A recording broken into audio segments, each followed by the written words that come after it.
안녕하세요, 구독자 여러분. 오늘은 단 한 사람의 희생으로 유지됐던 조용한 가족 이야기 하나를 들려드리려 합니다. 말없이 7년간 시어머니의 병간호를 해온 한 며느리. 그녀는 끝내 누구의 기억에도 남지 못한 채 장례식장에 홀로 서 있었습니다.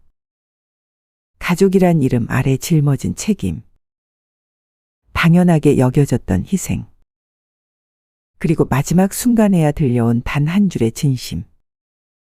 이 이야기는 누구의 며느리이기 이전에 한 사람의 삶을 살아가려 했던 그녀의 기록입니다. 지금부터 그 조용한 시간을 함께 들여다보겠습니다. 장례식장이었습니다. 한겨울의 끝자락 오후 4시 무렵. 하늘은 낮은 회색빛을 머금은 채 창가로 뿌연 햇살을 떨어뜨리고 있었습니다. 온종일 찬바람이 불던 날이었지만 장례식장 안은 고요하고 공기조차 흐르지 않는 듯했습니다. 한쪽 벽엔 시어머니의 영정 사진이 걸려 있었고 그 앞에 국화꽃이 놓인 헌화대가 정성스럽게 마련되어 있었습니다. 그런데 그 앞에 서 있는 사람은 오직 한 명뿐이었습니다. 그녀였습니다. 7년 동안 시어머니를 간병한 며느리. 그녀는 상복을 곱게 차려입고 있었지만 손끝은 얼어붙은 듯 파랗게 질려 있었습니다. 고개를 들고 말없이 영정 사진을 바라보고 있었죠. 눈에 눈물은 없었습니다. 올 기운조차 없는 사람처럼 조용히 멍하니 그 자리에 서 있었습니다.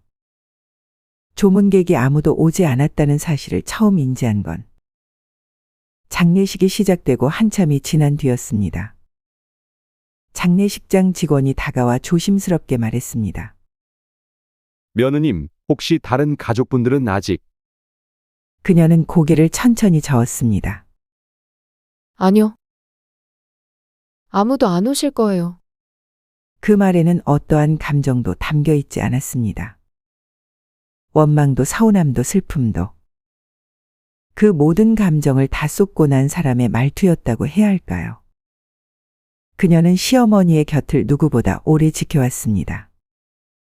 화려했던 시절도 아니고 건강하던 시절도 아니고 의식 없이 누워있는 채로 말을 잃고 움직임을 잃은 시어머니를 그녀는 7년 동안 묵묵히 돌보았습니다.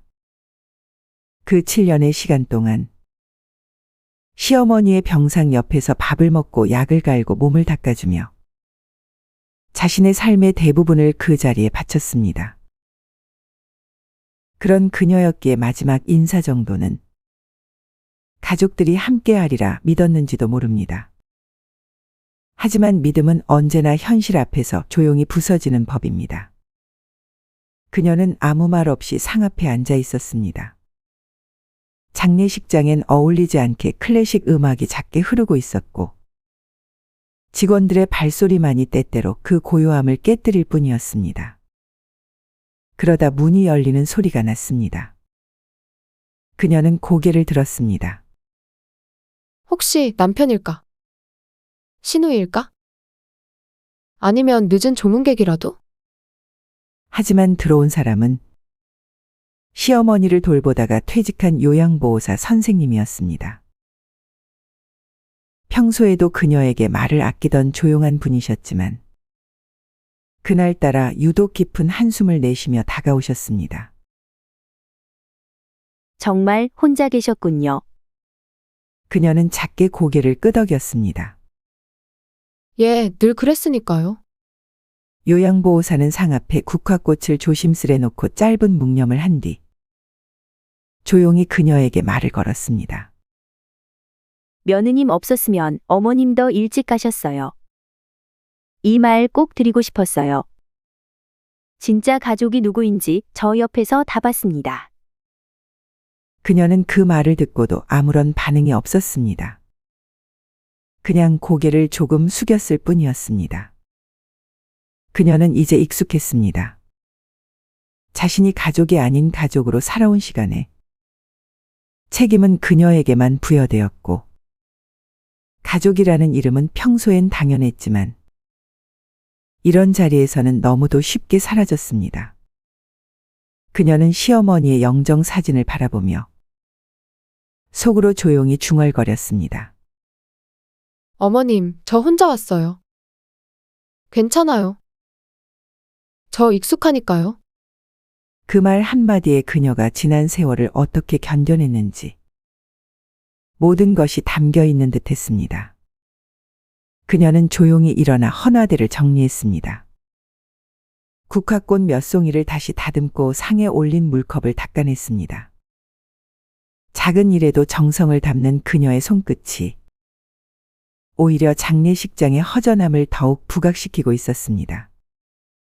한참 후 장례식장이 마무리될 무렵 직원이 마지막 확인을 위해 다가왔습니다. 마지막 절차 들어갑니다. 혹시 남기고 싶은 말씀 있으세요? 그녀는 짧게 대답했습니다. 그냥 편히 가시라고 전해주세요. 이제 진짜 가족 품으로 가시는 거니까요. 그녀의 말은 슬프지도 분노에 차있지도 않았습니다. 그냥 담담했습니다. 그녀가 7년 동안 만들어낸 조용한 체념의 감정이었습니다. 그녀의 결혼은 조용하고도 단단한 시작이었습니다. 화려하진 않았지만 따뜻한 사람들과 차곡차곡 쌓아가는 믿음 속에서 시작된 인연이라고 믿었습니다. 시어머니는 처음부터 그녀를 반갑게 맞이해 주셨습니다. 딸처럼 대할게. 우리 집에 와줘서 고맙다. 그 말들이 너무 따뜻해서 그녀는 마음을 놓았습니다. 이곳이 진짜 가족이 될 수 있겠구나. 그녀는 그렇게 믿기 시작했습니다. 내가 진짜 복이 많아. 우리 아들한테 너 같은 며느리가 오다니. 딸이 있어도 이런 딸 없겠다. 우리 엄마 무뚝뚝해도 진짜 정 많아. 조금만 지켜보면 느껴질 거야. 아마 엄마가 너 제일 좋아할걸? 그녀는 그 말을 믿었습니다. 오랜 시간 부모님과 떨어져 지낸 탓인지 가족이란 존재에 대한 갈망이 그녀 안에 깊이 남아 있었던 것이죠. 시어머니가 넌 내 딸이야 라고 했을 때 그녀는 자신이 이제 진짜 가족이 되었다고 느꼈습니다. 결혼 생활은 초반엔 평탄했습니다. 남편은 회사 일로 바빴지만 늘 웃으며 들어왔고 시어머니는 자주 반찬을 해 보내주셨습니다. 이건 갈비찜. 이건 된장찌개. 우리 며느리 먹을 거 없으면 안 되지. 그녀는 매번 그 반찬을 정성껏 데워 먹으며 시어머니의 진심을 떠올렸습니다. 아, 정말 날 가족처럼 여겨주시는구나. 그렇게 따뜻한 착각이 그녀의 마음을 녹였습니다. 명절이 다가왔을 때도 그녀는 기꺼이 시댁으로 향했습니다. 새벽같이 일어나 전을 부치고 탕국을 끓이고 김치를 버무리고 설거지를 했습니다. 처음 해보는 일이었지만 그녀는 그것이 가족이 되는 과정이라고 생각했습니다. 언니가 있어서 엄마가 진짜 행복하대요. 엄마가 말은 안 해도 그 말 자주 해요. 그녀는 그 말을 듣고 마음이 따뜻해졌습니다. 그래, 나 잘하고 있구나. 이 집안의 한 사람이 되어가고 있구나. 하지만 그 모든 말들 뒤에는 늘 비슷한 말이 따라붙었습니다. 며느라, 이거 좀 더 해줄 수 있겠니? 명절 음식은 내가 제일 잘하잖아. 내 손맛이 최고야. 우리 집은 내 덕 봐. 감사하다는 말은 늘 있었지만 그 감사는 어느새 당연함이 되었습니다.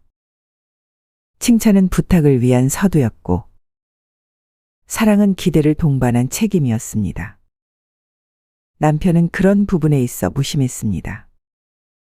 그녀가 명절마다 피곤해 쓰러져도 한마디 따뜻한 말 대신 이렇게 말하곤 했습니다. 우리 엄마가 널 얼마나 믿는데 그래도 내가 있어서 진짜 다행이야. 믿는다는 말이 어느새 시킨다는 말로 바뀌고 있다는 걸 그녀는 천천히 그러나 분명히 느껴가고 있었습니다. 그녀가 몸살이 나서 누워있는 날, 시어머니는 물 한 컵 대신 이런 말을 꺼냈습니다. 그래도 명절 준비는 해야지. 아픈 거 그냥 마음 먹기에 달린 거야. 그녀는 그때 처음으로 가족이라는 말이 이렇게 무거운 건가 싶었습니다. 결혼 2년 차. 친정에 다녀오겠다고 했을 때 남편은 말없이 고개를 끄덕였지만 시어머니는 그 다음 날부터 아무 말 없이 조용해졌습니다. 뭐 친정이 좋지. 결혼해도 친정이 먼저구나. 그녀는 그 말 한마디에 가방을 다시 풀었습니다. 그래도 딸처럼 여긴다는 사람이 마음 상하면 안 되니까요. 점점 그녀는 자신의 이름보다 며느리라는 정체성에 갇혀갔습니다. 아침에 눈을 뜨면 시댁의 일을 생각했고, 잠들기 전엔 내가 빠뜨린 건 없었을까를 걱정했습니다. 그녀의 친구들은 하나둘 멀어졌습니다. 연락을 받지 못한 날들이 길어졌고, 약속도 자꾸 미뤄졌습니다. 어느 순간부터는 전화기 알람도 울리지 않았습니다. 그녀는 점점 침묵해 갔습니다. 괜찮아. 이게 가족이니까. 내가 조금만 더 잘하면 더 사랑받을 수 있을 거야. 그 믿음 하나로 버텼습니다. 그녀는 몰랐습니다. 자신이 하고 있는 건 노력이 아니라 소진이었다는 걸요. 그리고 그 소진의 끝에 운명 같은 한 사건이 그녀를 기다리고 있었습니다. 그 사건은 그녀의 모든 착각을 무너뜨릴 시작이 되었습니다. 그날은 정말 평범한 하루였습니다.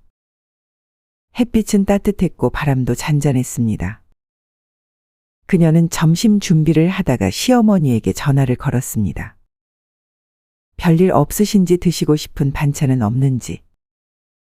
매주 한 번씩 하는 안부 확인이었습니다. 그런데 전화는 받지 않았습니다. 3번, 4번, 5번. 그녀는 점점 불안해졌습니다. 결국 가던 마트도 포기하고 곧장 시어머니 댁으로 향했습니다. 문은 잠겨 있었고 안에서는 아무런 소리도 들리지 않았습니다. 직감적으로 느껴졌습니다. 무언가 잘못됐다. 관리실 도움을 받아 문을 열었을 때 시어머니는 거실 바닥에 쓰러져 있었습니다. 얼굴은 창백했고 눈은 희미하게 떠져 있었지만 말은 전혀 할 수 없는 상태였습니다. 그녀는 떨리는 손으로 구급차를 불렀고 119의 안내를 따라 심호흡을 시키고 입을 벌려 기도를 열어줬습니다. 그 순간 그녀는 가족이 아니라 전문 간병인이 된 것처럼 움직였습니다. 그리고 아무도 오지 않았습니다. 병원에 도착했을 때 의사는 중대한 진단을 내렸습니다. 중증 뇌졸중입니다. 말씀하시기도 걷기도 힘드실 거예요. 장기적으로 간병이 필요합니다. 그녀는 그 말을 듣고도 네 라고 답했습니다. 그때까지만 해도 이 일이 이렇게 오랜 시간이 될 줄은 몰랐던 것입니다. 남편에게 전화를 걸었습니다. 출장 중이라며 전화를 서둘러 끊었고 신우이에게 연락했지만 언니, 나 지금 진짜 여유가 없어. 애들 봐야지 남편 출장이지. 엄마는 언니가 제일 잘 아니까. 좀만 부탁할게요. 언니 진짜 믿어요. 믿는다는 말. 그 말은 이상하게도 책임을 넘길 때마다 따라오는 말이었습니다. 시어머니는 중환자실로 옮겨졌고 그녀는 매일 병원에 들러 시어머니의 상태를 체크하고 의사와 상담을 했습니다. 처음엔 몇 주일 혹은 두어 달이면 괜찮아질 거라 생각했지만 의사의 말은 점점 더 현실적이 되어갔습니다. 예후가 좋지 않습니다. 입원보다는 가정 간병을 추천드립니다. 장기 요양 등급 신청하시죠. 그녀는 퇴사를 결심했습니다. 직장은 이미 눈치를 주고 있었고, 그녀 스스로도 이중의 책임을 감당할 수 없다는 걸 느꼈습니다. 그녀는 집 한쪽에 침대를 마련하고 시어머니를 모시기 시작했습니다. 그리고 그날 남편과의 대화는 그녀의 머릿속에 오래도록 남게 됩니다. 엄마 옆에 내가 있어서 진짜 다행이야. 그런 말 들으면 내가 얼마나 고마운지 몰라. 회사에서도 나 스트레스 많거든. 그럼 나한텐 누가 고맙다고 해? 그 말이잖아. 네가 있어서 고맙다고. 내가 그녀는 그 순간 알 수 없는 공허함을 느꼈습니다. 엄마를 돌보는 나는 고맙지만 내가 힘든 건 중요하지 않다는 느낌. 다음 날 신우이가 집에 들렀습니다. 오랜만에 방문이었지만 그녀의 말은 다정함보다는 피로감에 가까웠습니다. 언니 고생 많아요. 엄마 이렇게 된 거 나도 진짜 힘들어요. 언니가 엄마 곁에 있어서 그나마 다행이에요. 진짜 나 못했을 것 같아. 응, 괜찮아. 엄마도 아직 말은 못하지만 알아들으실 거야. 그치? 엄마 표정 보면 언니 오면 확 밝아져. 아무튼 언니 진짜 감사해요. 엄마 곁엔 언니밖에 없다. 그녀는 알고 있었습니다. 그 말은 부탁한다는 말이라는 걸. 나는 못하니까 내가 해줘의 다른 표현이라는 걸요. 그렇게 간병은 자연스럽게 그녀의 몫이 되었습니다. 직업도 인간관계도 취미도 사라졌습니다. 이제 그녀에게 남은 건 침묵 속의 시간과 말 없는 어른을 바라보는 하루하루뿐이었습니다. 그녀는 말했습니다. 이건 선택이 아니에요. 그냥 내가 아니면 아무도 안 할 거라는 걸 아는 거예요. 가족이라는 말.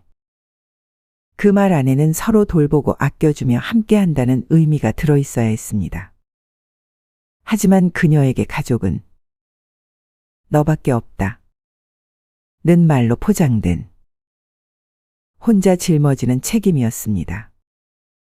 그녀는 그때 처음으로 이 집에서의 나는 딸이 아니라 서비스처럼 기능하는 사람이라는 걸 느꼈습니다. 하지만 그럼에도 그녀는 간병을 포기하지 않았습니다. 왜냐하면 시어머니는 더 이상 누구에게도 부탁할 수 없는 상태였기 때문입니다. 그녀만이 그 손을 잡아줄 수 있는 유일한 사람이었기 때문입니다. 그 손을 놓는 건 사람으로서의 마지막 도리를 저버리는 일 같았으니까요. 그녀의 하루는 새벽 5시에 시작되었습니다. 알람을 맞추지 않아도 자동으로 눈이 떠졌습니다. 잠에서 깨자마자 제일 먼저 하는 일은 시어머니의 상태를 확인하는 것이었습니다. 가끔은 시어머니가 숨 쉬지 않는 듯 보일 때가 있었습니다. 너무 조용해서 너무 움직임이 없어서. 그럴 때면 그녀는 숨을 멈춘 채 조심스레 시어머니의 입에 손을 대보았습니다.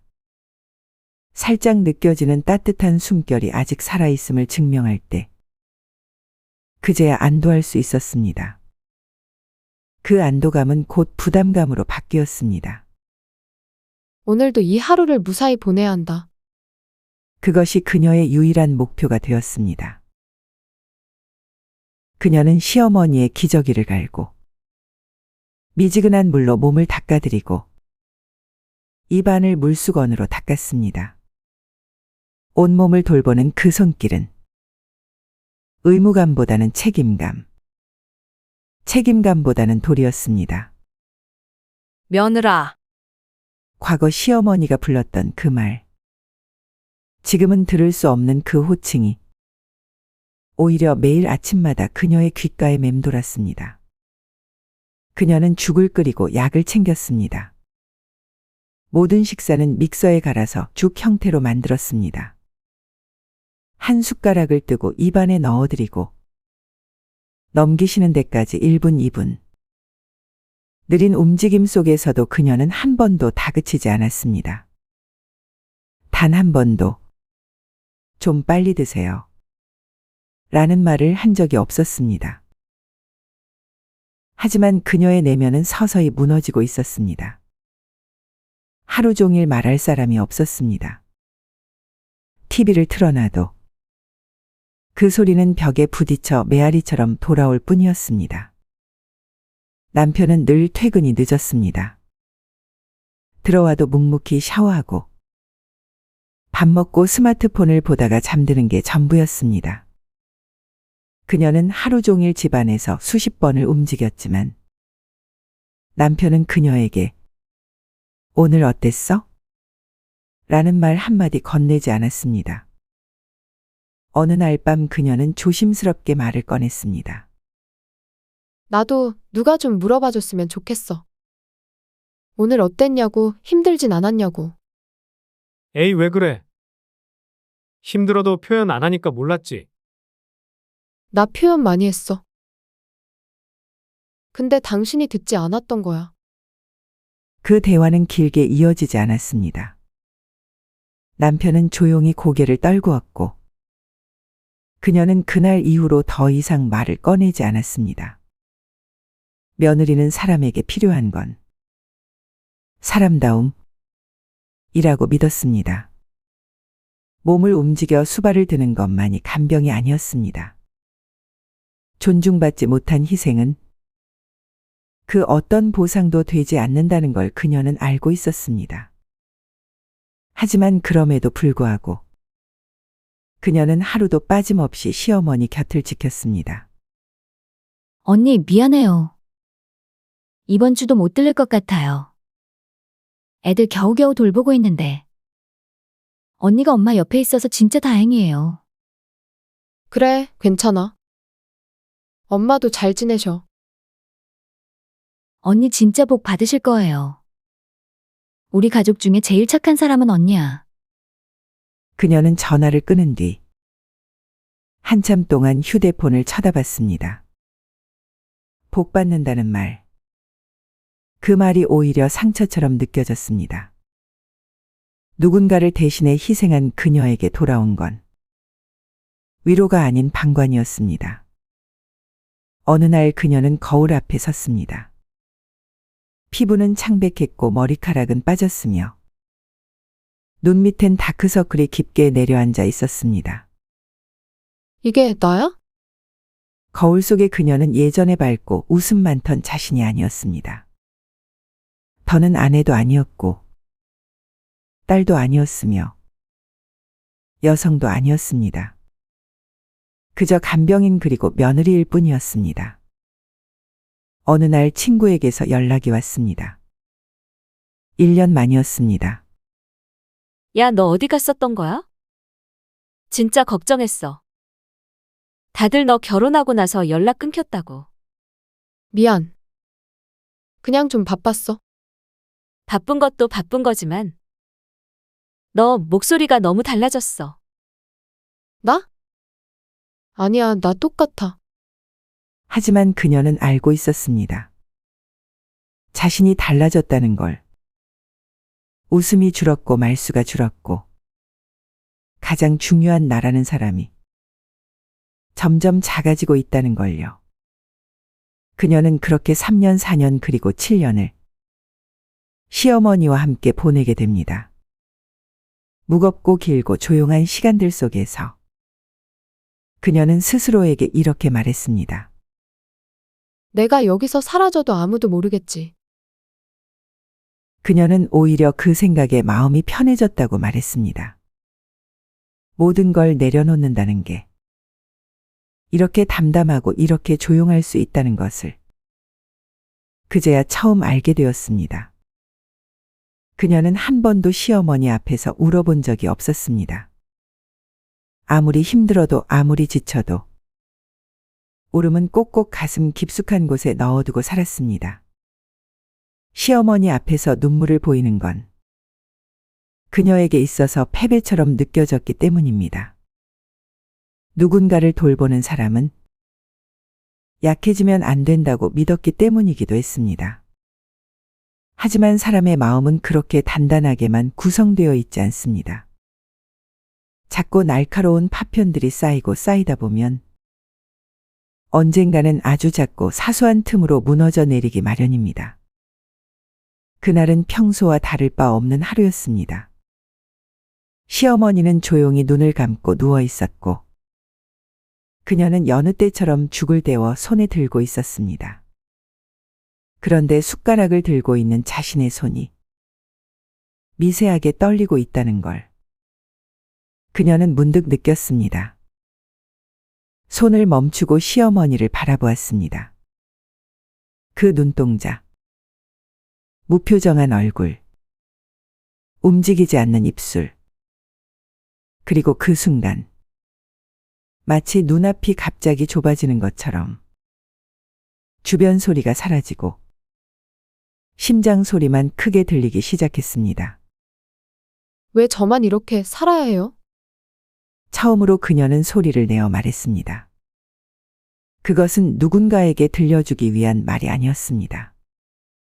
어쩌면 오직 자신에게 그동안 참아왔던 울음을 허락하기 위한 신호 같은 말이었는지도 모릅니다. 저도 또 누군가한텐 딸이고 누군가한텐 소중한 사람인데 왜 이렇게 아무도 저한테는 물어보지 않아요? 힘들지 않았냐고. 그녀는 그 말을 뱉고 그 자리에 주저앉아 오열했습니다. 다리에 힘이 풀려 그대로 무릎을 꿇었고 숟가락은 손에서 미끄러져 바닥으로 떨어졌습니다. 죽이 엎질러졌고 그녀는 그 위에 머리를 묻은 채 한참을 울었습니다. 울고 또 울었습니다. 숨이 넘어갈 듯 울면서도 미안합니다, 어머님. 죄송해요. 그런 말을 입 밖으로 내고 있었습니다. 그녀는 그 순간에도 시어머니를 걱정하고 있었습니다. 혹시 자신의 울음소리가 시어머니를 불편하게 하진 않을까? 그녀는 울면서도 여전히 돌보는 사람이었습니다. 그날 밤 그녀는 오랜만에 핸드폰을 들었습니다. 그리고 무작정 엄마라는 이름을 눌렀습니다. 신호가 가는 동안 손이 덜덜 떨렸습니다. 차라리 받지 않았으면 좋겠다는 생각이 들기도 했습니다. 하지만 전화는 연결되었습니다. 여보세요. 그녀는 친정엄마의 목소리를 듣자마자 바로 말을 잇지 못했습니다. 침묵 속에서 숨을 들이마시다가 결국 터져 나왔습니다. 엄마. 엄마, 나 너무 힘들어. 나 아무도 없어. 사람 취급도 못 받는 느낌이야. 우리 딸 울어. 괜찮아. 울어도 돼. 그녀는 그렇게 오랜만에 딸이 되었습니다.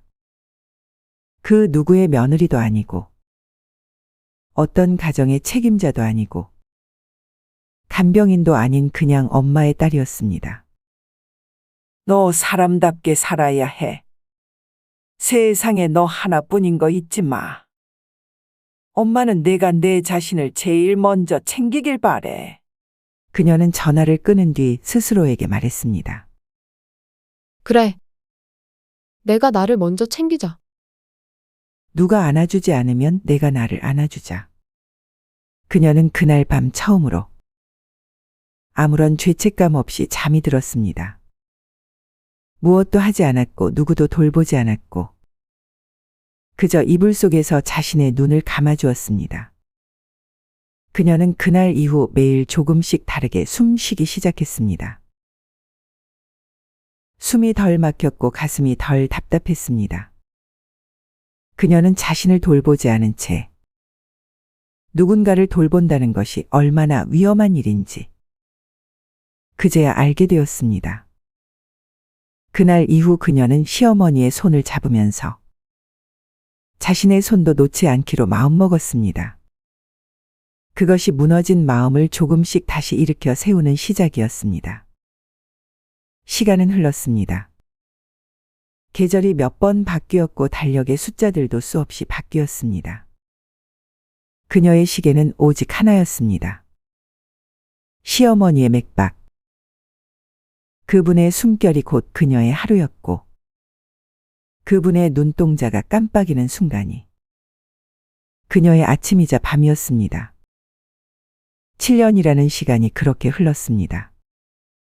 그 길고도 무거운 시간 속에서 그녀는 한 번도 손을 놓지 않았습니다. 누군가 대신 해주길 바란 적도 있었지만 결국 다시 손을 뻗는 건 언제나 그녀였습니다. 그러던 어느 날이었습니다. 그날도 특별할 것 없는 하루였죠. 기상 후 체온을 재고 이불을 걷고 베개를 두드리고 시어머니의 손을 닦아드리고 있던 순간이었습니다. 무언가 이상하다는 걸 느꼈습니다. 손끝에 힘이 없었습니다. 그동안 수없이 느껴온 그 따뜻한 체온이 조금씩 식어가고 있다는 것을 그녀는 가장 먼저 알아챘습니다. 그녀는 아무 말 없이 시어머니의 손을 가만히 감싸 쥐었습니다. 눈물을 흘리지도 않았고 소리를 지르지도 않았습니다. 그저 그 손이 식는 시간을 같이 있어주고 싶었습니다. 어머님. 오늘은 좀 많이 조용하시네요. 그녀는 의사도 부르지 않았습니다.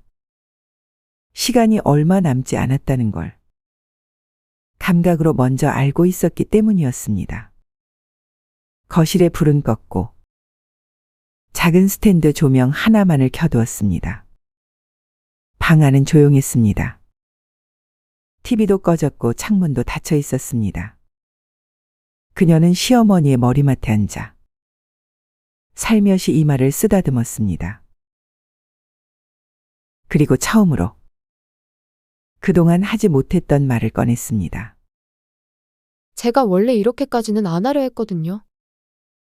근데 이상하게 어머님이 날 부르셨던 그 말이, 며느라, 그 소리가 자꾸 귓가에 남더라고요. 그녀는 잠시 말을 멈추었습니다. 숨을 고르며 울지 않으려고 애쓰는 듯했습니다. 어머님 없으면 이 집에서 저한테 이름 불러주는 사람 없어요. 누군가 절 부르는 그 소리가 이렇게 그리울 줄 몰랐어요. 시어머니는 아무 말이 없었습니다. 하지만 그녀는 알고 있었습니다. 자신의 목소리는 그분의 마음에 닿아 있다는 것을. 그녀는 시어머니의 손을 양손으로 감싸쥐고 작은 숨결 하나하나를 느끼려 애썼습니다. 제가 많이 부족했죠? 좀 더 웃을 걸, 좀 더 따뜻하게 말할 걸. 지금 와서야 그게 아쉽네요. 그녀는 자신이 시어머니에게 잘했다는 확신도 못했다는 확신도 없었습니다. 다만 한 가지 자신이 할 수 있는 만큼은 다 했다는 믿음만 마지막까지 지키고 싶었습니다. 그리고 그 순간 시어머니의 손가락이 아주 미세하게 움직였습니다. 정말로 작고 느린 움직임이었지만 그녀는 그 미세한 떨림을 어떤 말보다 진하게 느꼈습니다. 어머님? 그녀는 조금 더 손을 꼭 잡았습니다.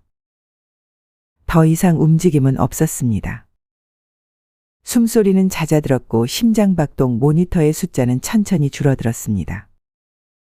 그녀는 마지막까지 그 손을 놓지 않았습니다. 그 순간에도 그녀는 오직 한 가지 마음만을 간직하고 있었습니다. 끝까지 혼자 가지 마세요.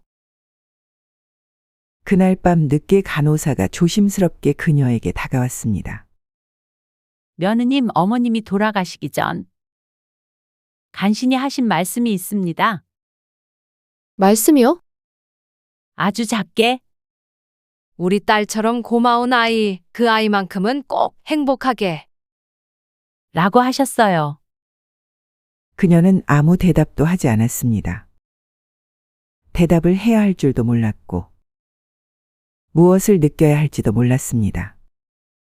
그저 그 한마디가 마음 깊숙한 곳에 천천히 스며들었습니다. 시간이 지나 모든 것이 정리된 후 그녀는 시어머니의 방을 마지막으로 정리했습니다. 침대에 남은 담요 물컵 수첩 한 권, 그 수첩 속엔 짧은 문장이 적혀 있었습니다. 며느라. 내가 말은 못했지만 늘 고마웠단다. 미안하다. 그리고 정말 사랑했다. 그녀는 그 글을 손끝으로 천천히 짚었습니다. 울지 않았습니다. 그저 고개를 조용히 숙였습니다. 그 순간 그녀는 마침내 사랑받았던 존재라는 것을 조용히 받아들였습니다. 그리고 마음속으로 이렇게 말했습니다. 어머님, 이제는 제가 저를 지켜볼게요. 이제는 저도 저를 돌볼게요. 시어머니가 돌아가시고 그녀는 장례식 준비에 들어갔습니다. 아무도 시키지 않았습니다. 어떤 강요도 없었습니다. 하지만 그 누구도 그 일을 자청하지 않았습니다. 자연스럽게 가족이라 불리던 이들의 침묵은 또 다시 그녀를 혼자 움직이게 했습니다. 장례식장 예약을 하고 병원에서 사망진단서를 받았습니다. 헌화용 국화를 주문하고 조문 안내 문자도 보냈습니다. 그녀는 문자를 보내면서 정확히 3번 정도 망설였습니다. 이걸 보내야 하나? 오긴 올까? 그래도 가족인데. 결국 그녀는 보냈습니다. 남편에게, 시누이에게, 그리고 시어머니의 지인 몇 명에게. 장례식 날 날씨는 흐렸고 바람이 제법 매서웠습니다. 검은 외투를 걸치고 장례식장에 도착한 그녀는 두 손으로 문을 밀었습니다. 안에는 상 한 채와 의자들이 가지런히 놓여 있었습니다. 직원이 다가와 말했습니다. 상주분 되시죠? 조문객 예상 인원은 어느 정도로 봐야 할까요? 그녀는 대답하지 못했습니다. 예상 인원이라는 단어가 너무 낯설게 느껴졌습니다. 많진 않을 거예요. 의자 몇 개만 놓아주세요. 10개도 안 될 것 같아요. 네, 알겠습니다. 조문실에 헌화대가 준비되고 시어머니의 영정 사진이 올려졌습니다. 그녀는 잠시 그 사진을 바라보며 섰습니다. 사진 속 시어머니는 미소를 머금고 있었습니다. 하지만 그녀는 그 미소가 낯설게 느껴졌습니다. 조문 시간은 오전 11시부터였지만 1시간이 지나도 아무도 오지 않았습니다. 그녀는 묵묵히 자리에 앉아 영정 사진만 바라보고 있었습니다. 그러다 핸드폰이 울렸습니다. 남편이었습니다. 미안, 오늘은 진짜 못 갈 것 같아. 출장 일정이 겹쳐서. 알았어. 괜찮아. 그래도 고마워. 엄마 곁에 끝까지 있어줘서. 그 말 지금 꼭 해야 돼. 미안. 통화는 길지 않았습니다. 짧은 통화였지만 그녀는 오랫동안 핸드폰을 들고 있었습니다. 마치 끊긴 전화를 붙잡고 더 많은 말을 하고 싶었던 것처럼. 점심 무렵 시누이에게서 메시지가 왔습니다. 언니, 진짜 미안해요. 애가 열이 펄펄 나서 병원 가느라 못 가요. 엄마한테 죄송하다고 꼭 전해주세요. 그녀는 문자를 읽고 별다른 반응 없이 폰을 내려놓았습니다. 그녀는 그 순간 깨달았습니다.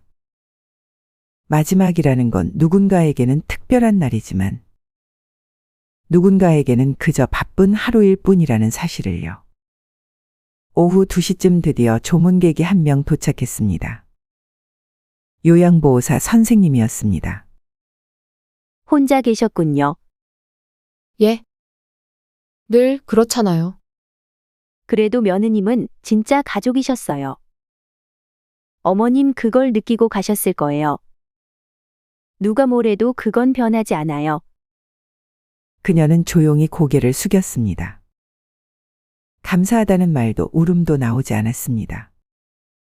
그저 그 한마디면 충분했습니다. 조문이 끝난 후 직원이 다시 다가왔습니다. 마무리 절차 들어가겠습니다. 혹시 유족분들 중 추가로 오실 분 있으실까요? 아니요. 없어요. 저 혼자예요. 예. 알겠습니다. 그녀는 천천히 일어나 헌화대를 정리하고 시어머니의 사진 앞에서 조용히 절을 했습니다. 그 누구도 그녀의 옆에 없었지만 그녀는 단단히 서 있었습니다. 모든 절차가 끝나고 시어머니의 물건을 정리하던 중 작은 수첩이 눈에 띄었습니다. 그녀는 무심코 펼쳐보았습니다. 수첩 안에는 짧은 문장들이 손글씨로 적혀 있었습니다. 며느라. 나는 말은 못했지만 너의 손길 하나하나 다 느끼고 있었단다. 미안하고 정말 고마웠다. 너는 내 진짜 딸이었어.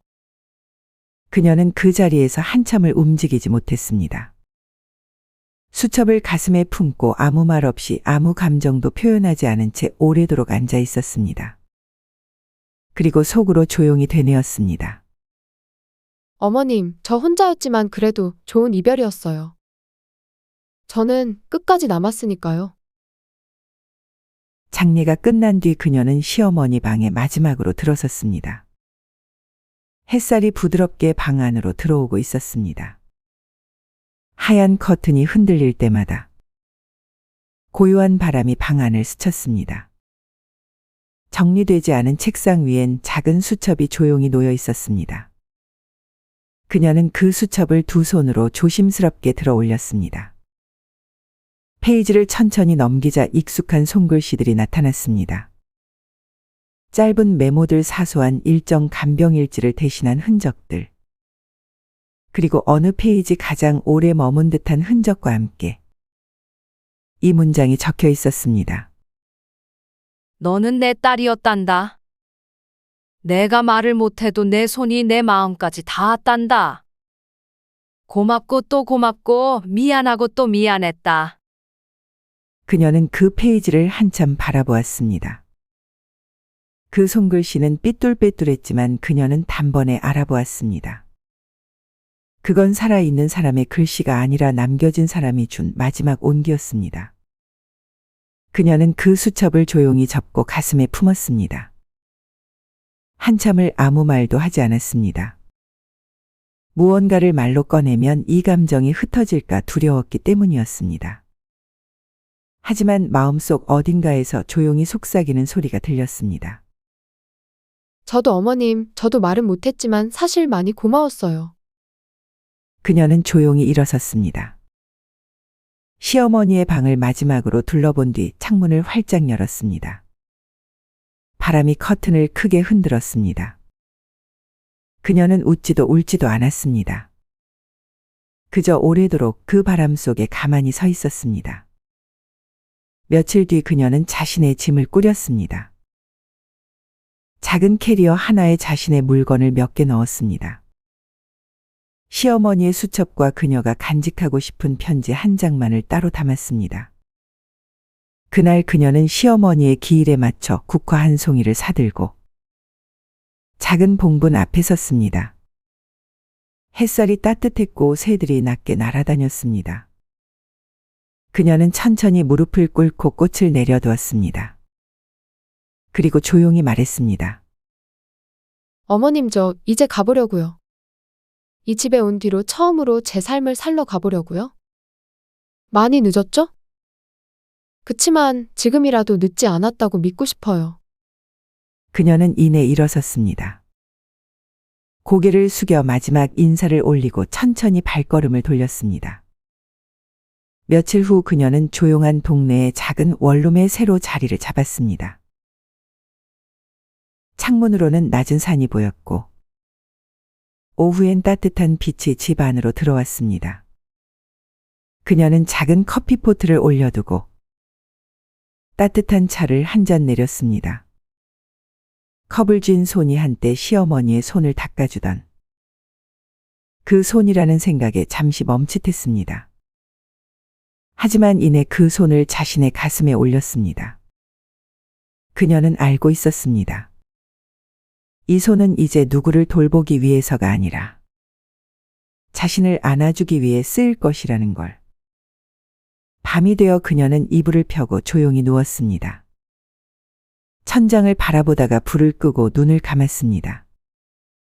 그녀는 오랜만에 그 누구도 걱정하지 않고 자신만을 생각하며 눈을 감았습니다. 그녀는 더 이상 누군가의 며느리로만 존재하지 않았습니다. 누군가의 가족으로서 남은 사람도 아니었습니다. 그녀는 단지 나로서 살아가는 사람으로 천천히 돌아가고 있었습니다. 그녀는 여전히 시어머니를 기억할 것이고 그 시간들을 잊지 않을 것입니다. 하지만 이제는 그 기억들에 스스로를 가두지 않을 것입니다. 어머님 이제 저를 위해 살게요. 그동안 저를 사람으로 있게 해주셔서 고맙습니다. 우리는 종종 가족이라는 이름 아래 누군가의 희생을 당연하게 받아들이곤 합니다. 돌아보면 말없이 헌신해온 사람의 이야기는 기억 속에서도 조용히 잊혀집니다. 하지만 그 침묵 속에는 수많은 외로움과 꼭 눌러 담은 사랑, 그리고 말하지 못한 진심이 있었습니다. 오늘의 이야기가 혹시 우리 곁에 누군가를 조금 더 따뜻하게 바라보게 만든다면 그것만으로도 이 기록은 충분한 의미를 가진 것 아닐까요? 이제는 우리 모두가 누군가의 가족이기 전에 하나의 사람으로 존중받는 세상이 되길 바랍니다. 이 이야기가 좋으셨다면 구독, 좋아요 부탁드립니다. 그럼 다음 이야기에서 뵙겠습니다.